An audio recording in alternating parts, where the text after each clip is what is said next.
उद्देश्य सारा भारत वर्ष आज जो आमर संविधान प्रणेता बाबा साहेब आंबेडकर उपरे जो मंतव्य देइचंती आमर केंद्र गृह राष्ट्र मंत्री अमित शाह यह सारा भारत वर्षर अधिवासी मान व्यथित कर कौन दलीय नेतार कार्यक्रम नुहे।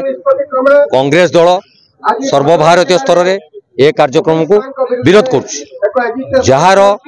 मानसिकतार जो दायद मान मानसिकतार संविधान तैयारी करा आमे निजे निजको शासन कर आज बाटबण है परी लगुच। तेणु एबे जो अहंकारी सरकार केंद्र में स्थापित होती जो अहेतुक मंतव्य संविधान प्रणेता प्रति तार प्रतिवाद रे आज एआईसीसी निर्देश क्रमे प्रत्येक जिलापाल को राष्ट्रपति उद्देश्य रे अमित शाह को इस्तीफा दाबी एक स्मारक पत्र प्रदान करा जिवो। से दृष्टि आज सभार आयोजन करा जायछि। आमे निश्चित भावे सचेतन करबा पई एवं राष्ट्रमंत्री इस्तीफा दाबी करी आज कार्यक्रम को आमे एठी अनुष्ठित करैछि।